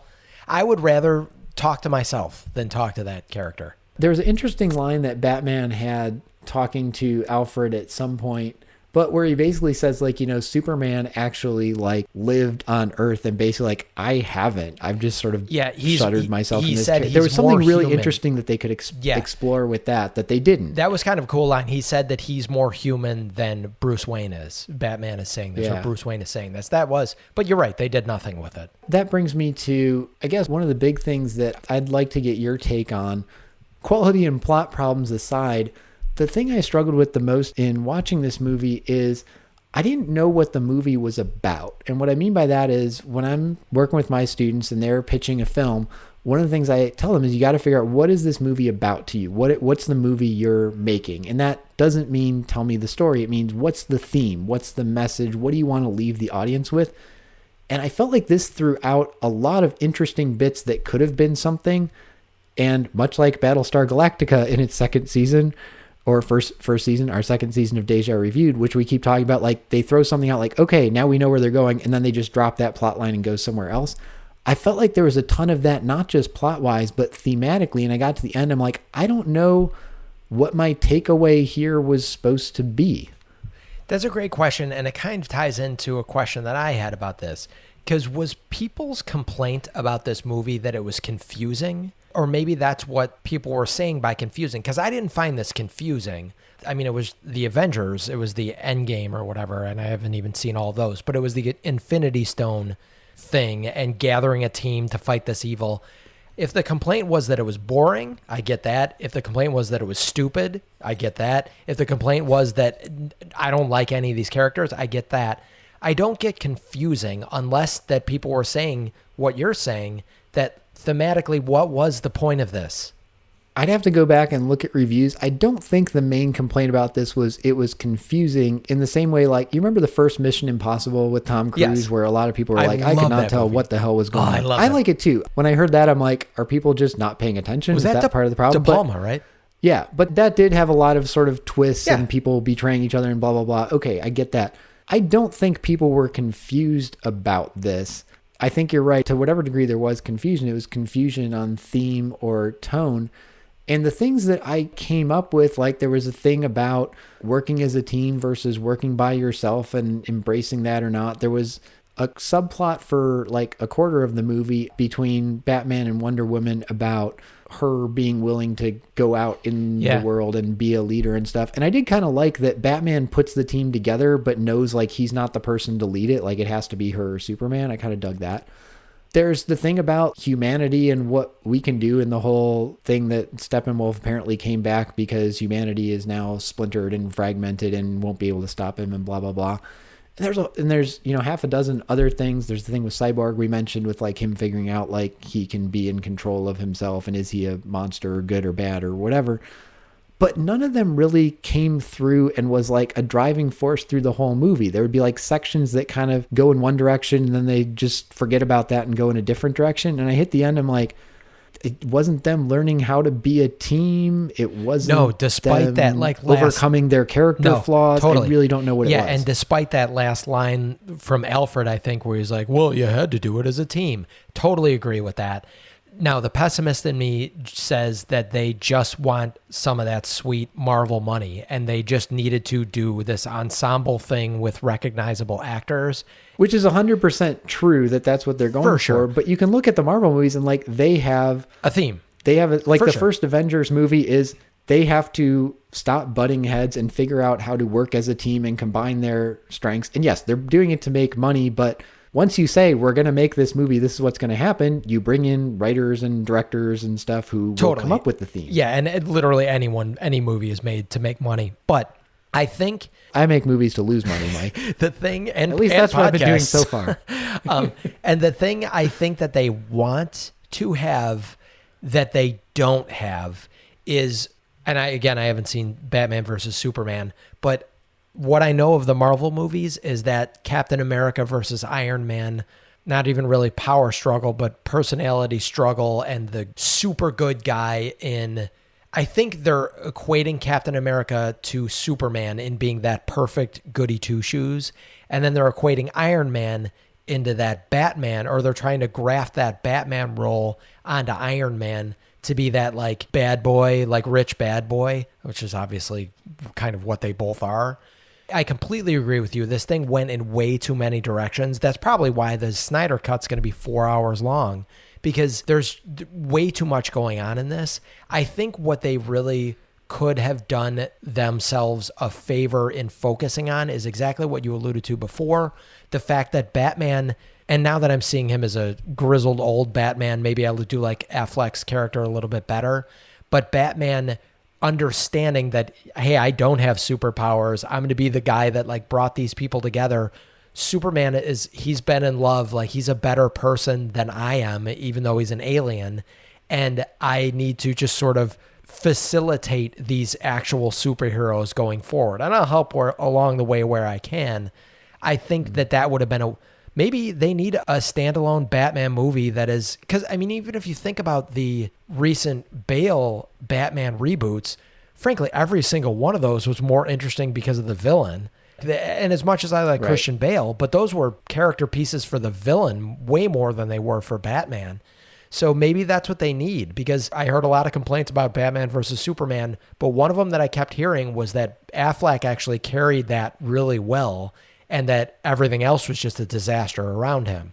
So maybe that's their next step. I won't watch it, but maybe people would like that. Well, we talked about this with Battlestar, and particularly in the character of Starbuck, that we both love Katie Sackhoff and agree like that's a much more interesting Starbuck than Dirk Benedict's, but that part of it is a lot of times Dirk Benedict is doing what he can with what he has, and the material's just not at the same level. And I would agree with that assessment of between Batman versus Superman and this. Like, I think Ben Affleck is kind of throwing everything he can into this characterization of it. I think just the stuff around him isn't working with it. The only time I saw him kind of break was the line we alluded to earlier, where he asks Aquaman about whether he can like send a message to the fish. Oh, yeah. Like, do you talk to fish? And you can honestly see like it was not just Bruce Wayne thought it was kind of a silly question. You could see Ben Affleck being embarrassed at having to say that line. Yeah, he's like, this is a dumb superhero, right? Like, yeah. And also, like, again, I know we haven't clarified what these characters' powers are, and Aquaman, I really don't get. Like, if the fight was in the ocean, absolutely, I want Aquaman. I'm not sure what he does on land that's that much different. He can't fly. He does seem to jump far, and then he's, like, falling at one point, and Cyborg picks him up and, like, throws him, so you can kind of, like, sort of fly that way. But Batman I don't know. Also calls him out. He's like, you carry around a pitchfork. So at one point, I guess I did like those kind of like little nods to how dumb this universe actually is. But why would Batman think he can talk to fish? There's nothing that's been explained in this universe. Like, he seems to have some control over water, and he, lives in the ocean. But I think that would not in any way make me like Superman can fly. I don't walk up to him. So do you talk to birds? Like, okay. But I think that was a nod to all of the hacky comedians that have made that joke. Like, just with, like you said, not that you're a hacky comedian making a joke, but what is the point of Aquaman? Like, oh yeah, great. If I ever need someone to talk to a fish, I'll call Aquaman. I think that was a nod to.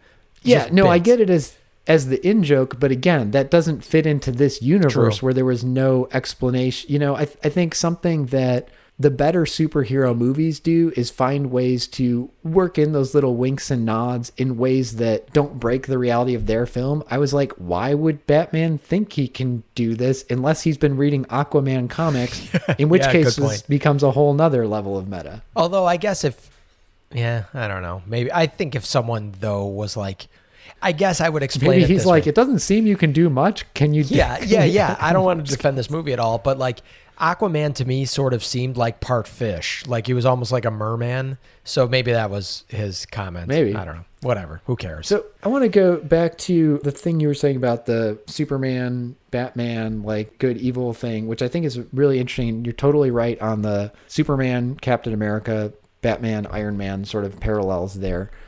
If that's what they were trying to do or wanted to do, you got a couple of problems here. First off, Superman isn't even in the movie for 90% of it. No kidding. Right? They don't even bring him back till late in the movie. And then he's not with them. He's off standing in a cornfield while they're battling Steppenwolf until the very end. So you can't have that as your main conflict when it's not there for 3/4 of the movie. But also, the parts he is in, the majority of the time he's interacting with them, fighting. Superman's the bad guy. He's fighting with him. And Batman is the good one who's trying to do, like, he's like, we need to bring him back and do what's for the good of things. He's basically on a suicide mission, I think. Totally. So that doesn't work. The place I felt the closest, like they were getting to some sort of theme or something that could have been built into something. And look, I do not want to sit through 4 hours of a Zack Snyder version of this, but I know that I will at some point for study purposes. And look, like I said, this is a really interesting film example. For sure. And I'm hoping that in 4 hours, some of this is maybe stuff that was thought out and got excised in the editing and in the stuff that got rewritten. And he's going to put something together that I might not like, but at least is like more thematically consistent. To be honest with you, as a non-film student, I'm kind of pot committed. I would like to see the disastrous 4-hour cut of this. I would be curious, frankly, at this point. I've already wasted 2 hours. I might as well waste 6 hours. I will watch it at some point and I'll let you know if it's better than this. Okay. The scene that seemed to me like it could have gone somewhere is the one where they're debating whether to bring Superman back. And that kind of comes out of nowhere. Like Batman's like, well, we got the Kryptonian ship in this mother box. We'll do it. And I'm like, was he planning that all? Did he just come up with like, this is the first time you've heard of Mother Box when Diana told you about it and suddenly you understand how to integrate it with it. But anyway, all that plot stuff aside, there was this debate about whether that's the right thing to do. And Batman has this line about, Diana's like, I don't know if we should do that. Like, are we sacrificing too much? And he said, I promise you, Steppenwolf is not out there talking about ethics. He's trying to burn out the world. There's an interesting debate there that could have been something. Yeah, piggybacked along another really good line in there. I think it's Wonder Woman who says it. Like maybe Clark Kent is happy, is at peace, is resting. Like I thought that was a really cool line. And I guess I will give another little bit of propers to the Flash in this scene where he's like, it could be like Pet Sematary, because I love little bits of like when pop culture references other pop culture stuff in the pop culture, and you're like, oh man, Pet Sematary exists in that world. That's kind of neat. So you would definitely not like spending the amount of time it would take you to get to these parts, but I will say you would very much like the Tom Holland character in the team-up movies, because that's part of the gag is he is always bringing up like pop culture references. I'll watch the Marvel ones at some point because trust me, I do not think that the Marvel movies are bad, and they are definitely entertaining. I just feel like I don't get why that's the highest grossing. I do get it because there's a ton of star power in it. There's a ton of money thrown in it, and it's backed by Disney. It's just not for me, really. Yeah, well, that's what I was saying. Look, and there are movies that are very good that are just not for me. Yeah. That I don't particularly like, and I can watch them and recognize they're good and not particularly like or enjoy them, and that's fine. Those are mob movies for me. Godfather, Casino, I just don't, that's just not my style. I don't like those movies. Actually, honestly, a lot of early Scorsese stuff for me, other than like Taxi Driver's great. too. What was this for? Mean Streets? I can like barely make it through that. I just do not like it. And I understand he's great, and I appreciate his filmmaking, but a lot of his stuff just doesn't work for me. Sorry for a bit of a tangent. Have you watched The Irishman? I did not like The Irishman. That was like 8 hours too long. Yeah, I have not even bothered trying. Okay, sorry, go ahead. Well, I was going to say, but the Tom Holland thing is there. He's always making these references, but they play on like the age. And so you'll be like, hey, do you guys remember that really old movie like Empire Strikes Back? And no, I will watch those movies. In one of the Avengers movies, someone was like, if there's another pop culture reference, I'm going to kill you. I find all of those actors super charming. I think Robert Downey Jr. is super charming. Tom Holland, super charming. I love Chris Evans. I don't know how much part she plays. I love Evangeline Lilly. Love Scarlett Johansson. Like I was not even a big Mark Ruffalo fan. He turned me based on how he played Bruce Banner and the Hulk. Like I definitely will watch those at some point. No, they're Hemsworth all well is great. cast. Yeah. You know, the other thing you mentioned about, like, you don't understand how that made so much money, which, yeah, you do understand that. But Endgame, I think part of the thing was Marvel at this point is basically a TV series. It's this ongoing thing. You know, there's always going to be a new episode coming out, and they're building.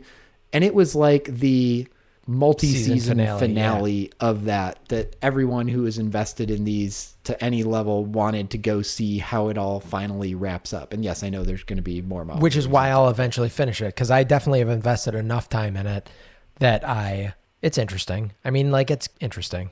And, you know, I'll go back to this. And so, look, DC was clearly trying to copy Marvel, did not want to put in the groundwork and say, we're going to make 7 solo movies beforehand to set this up. They're like, we're going to make 2 and then we're good to go. And honestly, DC is now doing something that I think is much more interesting, where they basically said, okay, we can't do the Marvel thing. Like, we ran that into the ground and did it badly. And now they're like, okay, we're not all going to be in one universe, and we're going to allow different versions of these things. You know, there can be 2 different Batman movies going on with different Batmans. Joker, which we've had other things about, but that's in the DC universe. But they're not worried about, well, wait, this isn't in continuity with the Jared Leto Joker from Suicide Squad or whatever. They're like, we're just going to let people play with our properties and do interesting things. I think that's smart for them. They can still execute it badly for sure, but they clearly were not willing to put in the work to do what Marvel did. And so if you're not going to do that right, I think it's smart to try to do something different. Yeah, very well stated.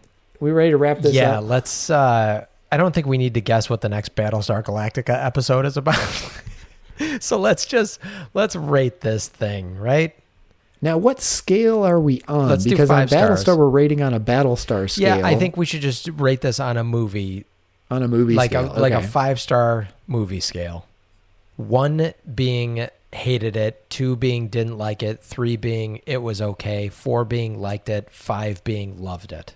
Do you want me to start? Yeah, you can. I think we're going to be in the same ballpark, but sure, go ahead. Yeah, I originally thought of this as a 1, but I think I will give this a 2, because like you mentioned, Mark, that when a film is truly a disaster, like I'm a big video game player, and like the real 1-star video games are the ones that they're broken. They don't even work. I can't even play it. Like, this was watchable, I guess. Like, I definitely was looking after about 20 minutes into this, like, how much time do I have to actually sit through this? I definitely did not like it.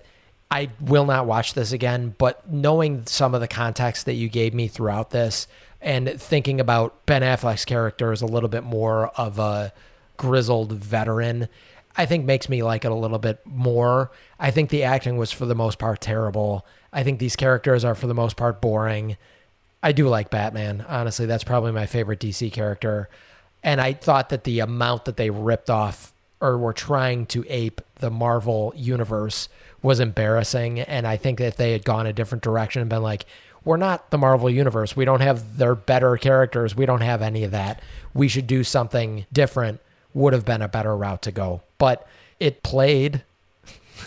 The HBO site was... Oh, speaking of the HBO site, how many damn HBO websites are there? Because I logged into whatever, HBO Go, and they're like, are you looking for HBO Max? And then they're like, are you looking... I'm like, what the hell? That annoys me. Because remember when they had like 3 apps when they first launched their streaming service? Right. They had HBO Now, HBO Go, and HBO... There was another one before Max. Unbelievable. But I think it's very smart for them that they finally just consolidated and everything is HBO Max. That's it. Okay. So that at least is, so when is it went, good. so HBO Go is just defunct now. HBO Go is gone. Okay. Yeah. Okay. That makes sense. As is HBO Now, and as is, I think there was one that was just called HBO, and I think they're all HBO Okay. Max That makes now. more sense. I will say it was nice to watch something that was not throwing in a commercial every 2 minutes in the middle of lines and stuff. That was a step forward. And I know, Mike, you're going to mention on our closing note that the NBC app has managed to somehow get worse than it previously was. I'll bring it up. I'm with you. I will give this a 2. There's so much wrong with it, but 1 star, like you said, is reserved. Like, there are just movies that are disastrous. Yeah. And like, this was a I could tell what was mess. going on in the plot. Yeah. There was a bad guy. It was clear who the bad guy was. They fought the bad guy. They beat him. And we've talked about this in some of the Battlestar stuff. Like, sometimes you're setting the bar really low. Like, there's one Battlestar where I remember saying, like, hey, last episode they mentioned something, and then this episode paid it they off. actually followed up on it. Like, which is a low bar, but again, This is not a just 1-star disaster, nothing made sense. If this was a Battlestar episode, I would give it 5 Battlestars on our Battlestar scale. I would maybe go 4. I've enjoyed some of the Battlestar episodes More than this. better. They're shorter. And yeah. But anyway, so yeah, I would say a 2. This is not one that I would be going out of my way to watch again, but it is something that, like, there were parts of it that are entertaining. There are a lot of parts that didn't make sense or didn't quite follow, but you know, we went through and thought of some of the funny lines. There were bits There were that more I liked. than I thought. That's true. I'm more curious after discussing with you, Mike, what the Zack Snyder one is going to be. Because I think, honestly, if they had just leaned in and gone full Joss Whedon, not really high stakes, they're just having fun, it's comedic, one-liners, or gone full Zack Snyder, like dark, depressing, dark visually and thematically and everything, either of those would have been better. I think you really see here the seams of, there are parts that are just done out of different movies. You really sense that there was not a unifying vision here. That's a great way of stating it. And I think, piggybacking on the comment that I had said before, I think that they're better off leaning, maybe the Zack Snyder version will be better, because if you lean into the way Joss Whedon had his vision for this, I think you're towing too close to what Marvel has become. And you can't do it the way that they have, because they have more star power, they have more money behind them, and they have better characters. So I think they should lean heavy into the Zack Snyder vision of it if it's more dark and brooding. I would go down that path, because, like, at least then you're going to be different. Like, you're going to distinguish yourself from, even if you go down in flames, instead of going down in flames just trying to ape something that's super popular, go down in flames trying to create something else that's also super popular in a different way. I know that's not how Hollywood works, but... No, but I really like that comment. I mean, I always tell my students, I would rather have you, and look, it's different when you're making a student film than when you're making a $200 million film and people's jobs are riding in this, but I'm like, I would rather have you try to do something interesting and not quite pull it off than just do something I've seen 100 times before and do it fine. I say that to improv students all the time for the exact same reason. I would much rather you try and fail at something interesting than bore me with the same transactional scene that everyone does. I think, Mike, you are smarter than a Warner Brothers executive, because what you just said makes perfect sense. You can't compete with Marvel, so lean into something different. Warner Brothers made, and this I will take off of any weight on the directors or writers, however badly or well elements of the film itself were done. They're the ones who are making the decision that said, hey, we're going to do our big team up movie now, even though we haven't introduced most of these characters, haven't put in the backstory and weight, and we're going to do it. And when Zack Snyder left, they're the ones who approved, hey, let's bring on Joss Whedon because he did the Avengers and we just want to do the Avengers again. Exactly. Like, they were really leaning into, let's try to do Marvel. But you don't have the Avengers, and you don't have those actors. You don't have a lot of things that the Avengers had going for it. And you don't have Disney money behind you now. I will say it still would not have worked, but bringing Joss Whedon in before they started Justice League and say, hey, we want you to make a movie like Avengers, and doing Justice League from the start that way, instead of let's get halfway through one direction and then get nervous about that and change our minds and do something totally different. It's like the worst of all possible worlds in the way this was managed. And frankly, you talked about early on in this about source material, Mark. I don't know, even if you put Joss Whedon, and even if, I don't know how much Joss Whedon is the king of doing this anyhow, but even if he were the king of doing this and putting these types of movies together, you're not going to necessarily be able to make Batman, just by the nature of the character, and Superman by the nature of the character, be charming like those other characters and be comedic like those other characters. And to a certain extent here, this is just anecdotal, I think people know a lot more from pop culture about Superman and Batman than they do about, like, the Iron Man and, you know, Captain America and all these other characters. Now absolutely, they 100%. do. But well, when Marvel started making their, building what would become the MCU, all their popular characters, they had licensed the rights to other studios. Spider-Man was so with Sony had Spider-Man, Yeah. Fox had X-Men. That's right. And so they had to go with these lesser known characters. I 100% agree with you. Even if they had gone Joss Whedon from the start, it would not have worked the same way as Marvel, but it would have been better than this, where we're seeing even the seams of oh, Ben Affleck is this like dark, brooding, grizzled Batman, and we've thrown him in with the comic relief element, and we're sort of sure what's going on here. By the way, one other thing I'll throw out about the Zack Snyder version of this, Steppenwolf is not supposed to be the big bad guy. He is working for somebody else. Oh, wow.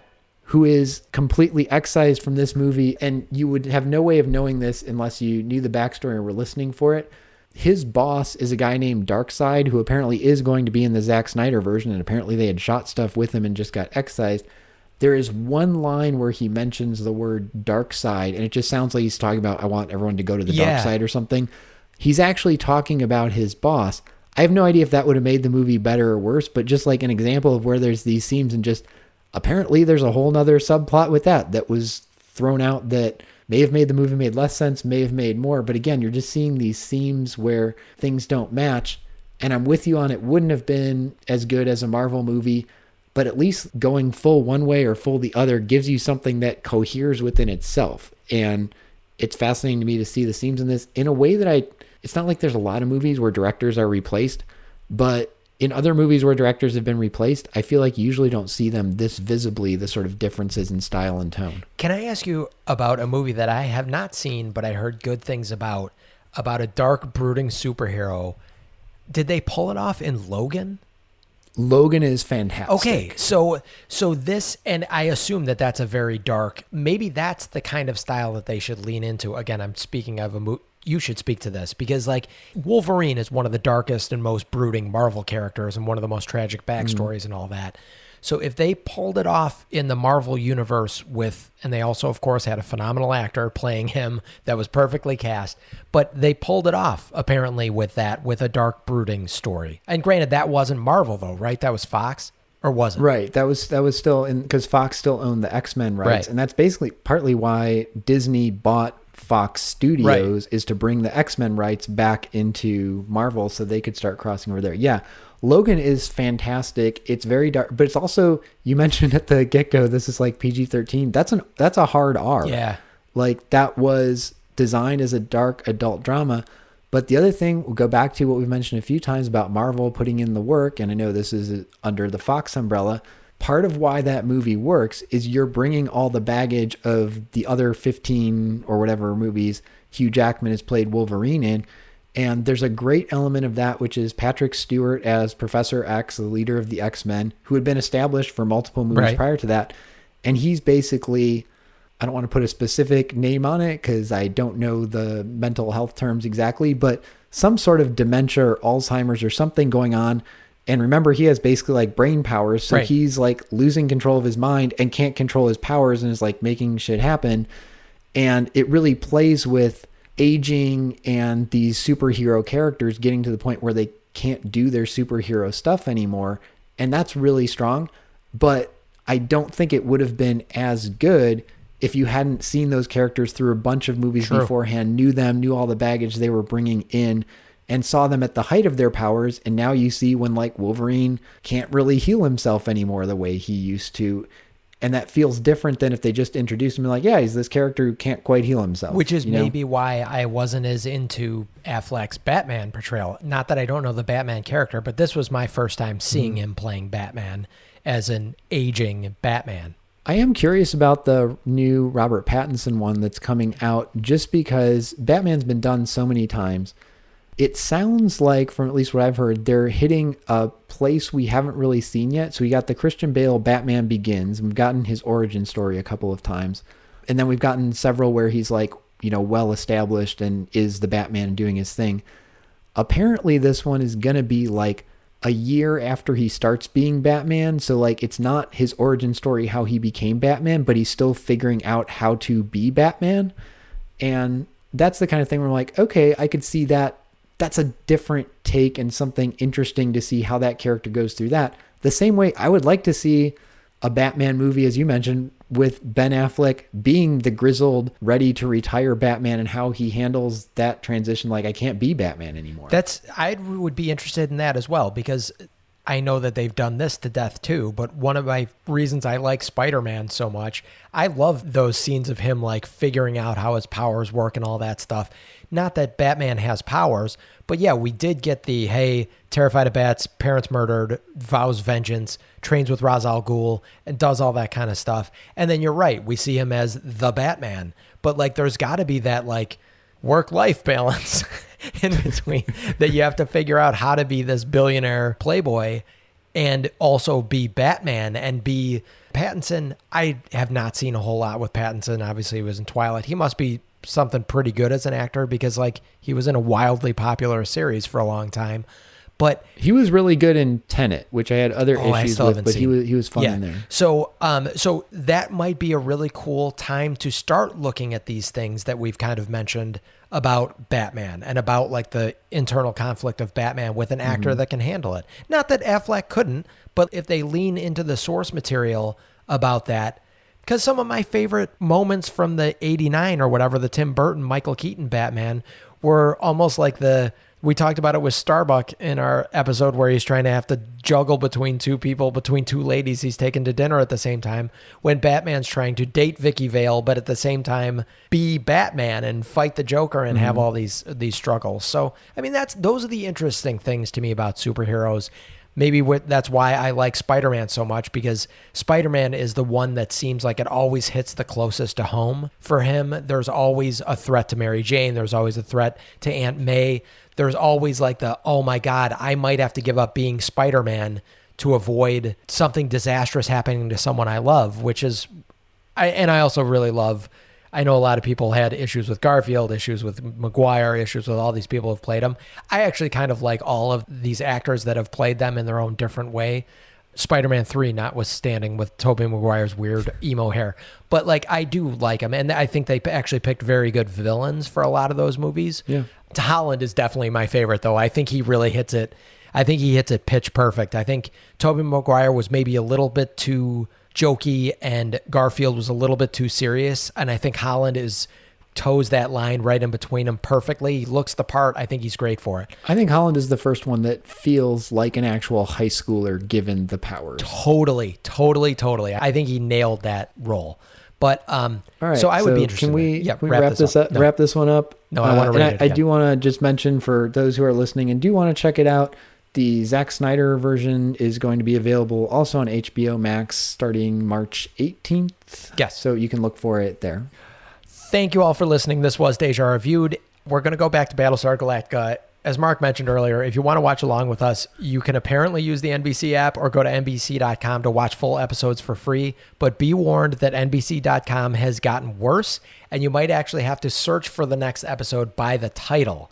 And that next episode that we're going to be watching on this show is episode 9 on NBC.com. It's called Gun on Ice Planet Zero Part 2. Can you imagine making a TV streaming app where you can't find the thing by looking for the TV show name? You have to know the name of the episode. This is freaking ridiculous, but apparently that's what you have to do on NBC now. I tried to guess at the URL based on the Part 1 URL and try to put it in like that, and it also didn't work.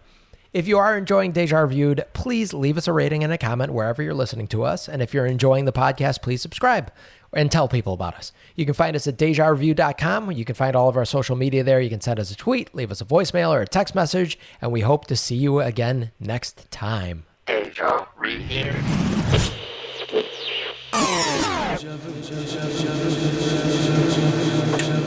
Thinking of those old Snyder. Oh, he also did Sin City too, right? No, that's Robert Rodriguez and Frank Miller. Sorry. Just cut that out.